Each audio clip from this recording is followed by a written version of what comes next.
So you love using tier lists to draft your fantasy basketball team. In this episode, we're going to break down the center position in tiers for NBA fantasy basketball. We believe every NBA fan that plays fantasy football should also play fantasy basketball. So we're going to dig into this tier list, and I want to start by saying this. I'm here at the cribbo. My little one is here. We're about to go to church, but I wanted to see if I could sneak in a quick episode just to give you guys some value. She's watching her favorite program, and I'm doing my favorite thing, which is cooking up fantasy basketball content. So here we go. Everyone kind of has an opinion on these tier lists in terms of centers. I will give a disclaimer. The people in the photos at the bottom of this image here, if you're listening in, I have a list of player pictures. The players who don't play center more than they play power forward are not listed. So the most notable player missing from this list is Jaren Jackson Jr.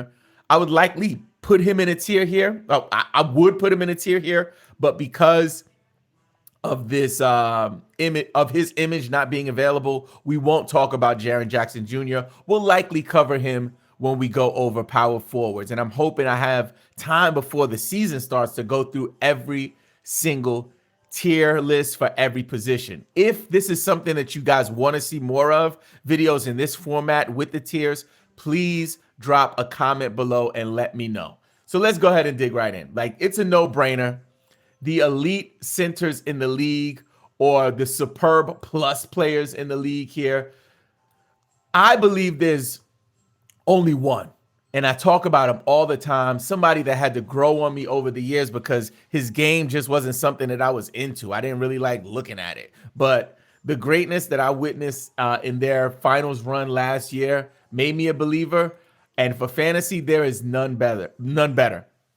In 2022-2023, Nikola Jokic averaged 24.5 points per game, 11.8 rebounds, 1.3 steals, and 0.7 blocks. He also averaged 33 minutes a game, which is very important when it comes to fantasy basketball. How many minutes is the guy playing? So he is the undisputed king of head-to-head category leagues.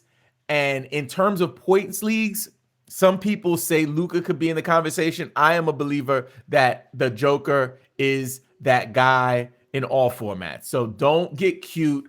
Choose Nikola Jokic if you have that first pick. Now, it gets a little more interesting when it comes to the superb tier here. And my man Dan Titus recently did his tiers for centers, and he actually had Embiid in the same tier as Jokic, which is fair. I get it. But for me, I think Embiid is kind of slightly a level below Jokic. I would even say it's a pretty big gap. But I still think that it's fair to say they're in a similar class. But I definitely have Embiid starting a new tier on his own. And last year, Embiid had a great season as well. He's the reigning MVP. He was top 3 in head-to-head category leagues in the last couple years. So he's someone that he's no slouch. I'm just saying that Jokic is just on another level. Now, the next guy I have is actually, I'm going to put him in the same tier as Embiid, and that is Anthony Davis. So Anthony Davis, it really is all rooted in his availability. It is all rooted in his health. Can he stay healthy? If he's healthy, he's right here in the conversation with Embiid. Not quite on the level of the Joker, but I would say because of his injury risks drafting him, that people put him a little lower. So for me, I think he's at the bottom of this S tier. I think he's way at the bottom, and I think Embiid is at the top. So he could very well be in the A class, but I'm going to put him in S just because when he's healthy, last year he was one of the top guys in fantasy. I have no interest in drafting him which you'll hear about and see in future episodes. However, when it comes to these tiers, you got to consider putting Anthony Davis here in this tier. Next up, we have the A tier. So we have some players here who have been performing, getting their reps in, and have become valuable fantasy basketball assets. First guy I'm gonna talk about is Domantas Sabonis. Like Sabonis for points leagues, oh my God, like he might be a tier higher, but in category leagues, definitely I will put him here. But man, he is no to the joke. Sabonis is a killer rebounder. He is a killer assist center. He, like his dad, Arvydas Sabonis was one of the best passing big men in history. And that, listen, the apple don't fall too far from the tree, man. I'm just saying. And his he's an all-star and he's ascending. And I think him being in the setting in Sacramento has helped to improve his fantasy value, and he continues to get better. So I'm going to go with Domantas there. And next up, I'm going to go with Miles Turner. Miles Turner is another player that I'm not too crazy about, especially in points leagues. Category leagues, I can see why people would be more interested in him. I like him. Last year, he averaged 18 points a game, 7.5 rebounds, about a half a steal, 2.3 blocks a game, folks. So that is elite level defensive stats. And as you know, in fantasy, blocks are hard to come by. So if you can get a guy who can pour in 2.3 blocks a game, you have a huge advantage over your competition in that category. And in points leagues, blocks are typically weighted heavier. You get more points for blocks. So he's contributing, on a high clip in terms of getting you points just by the amount of blocks that he can pull in every night. So I love Miles Turner, but again, that's for the tier list. I'm really not checking for him too much in drafts because I'm just not crazy about him, but he definitely is a tier in tier A. And next up is my main man, Bam Adebayo. I love Bam. Yes, we have some concerns with what's going to happen with Dame Lillard.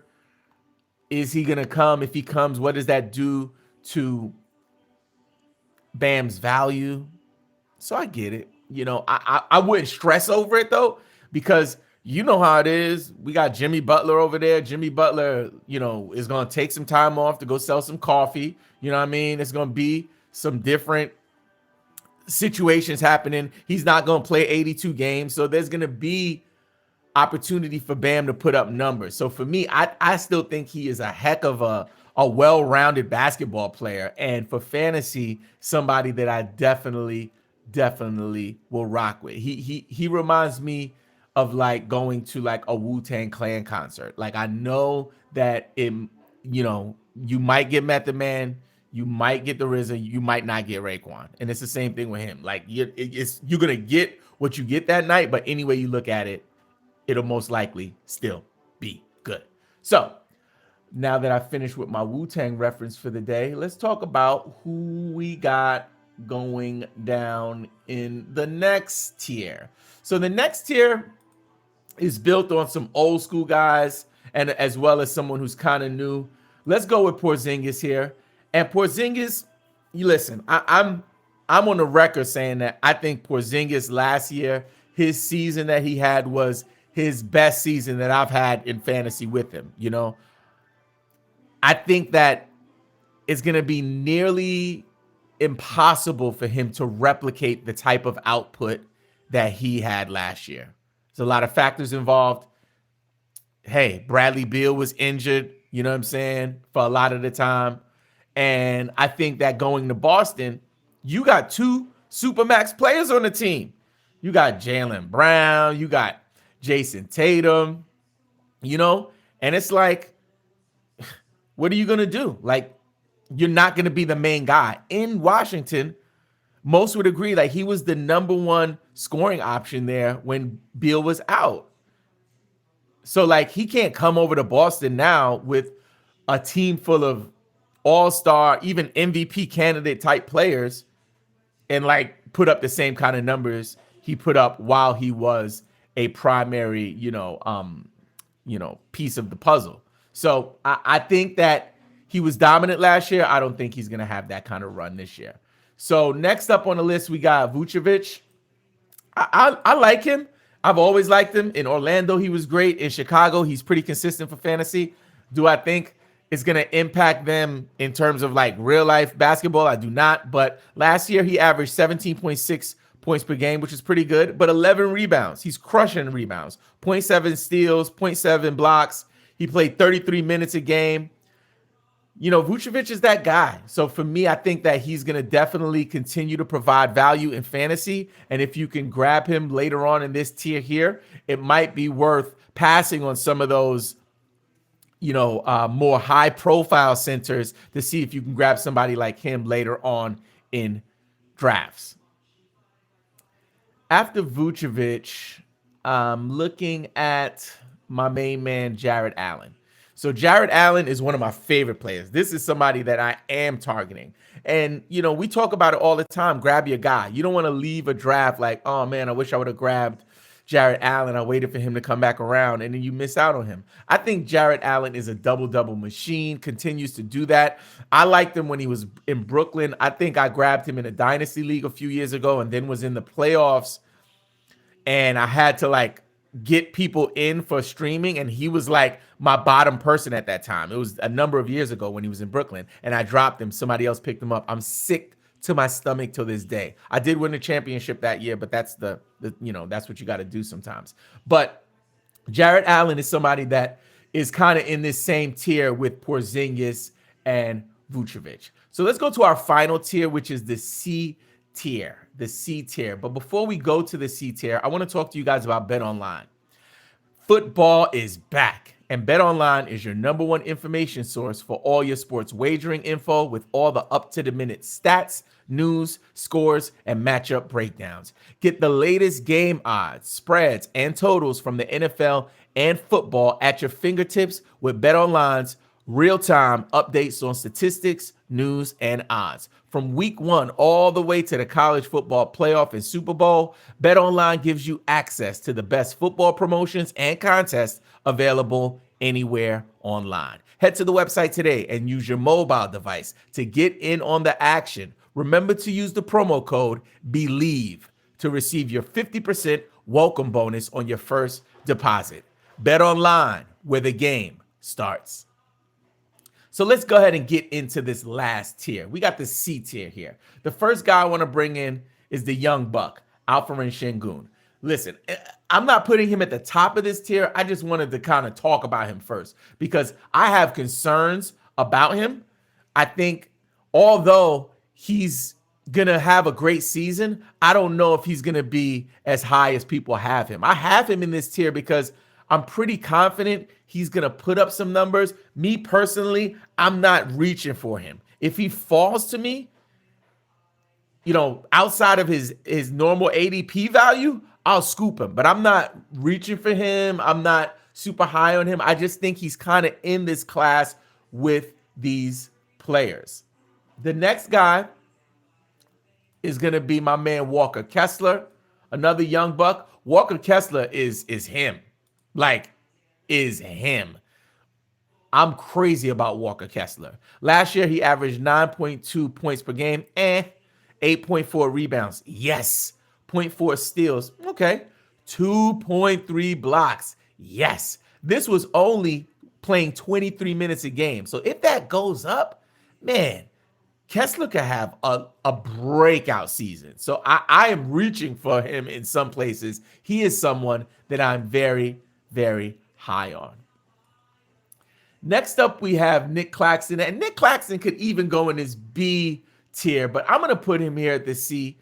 Listen, the thing about Nick Claxton is that last year was really his breakout year, right?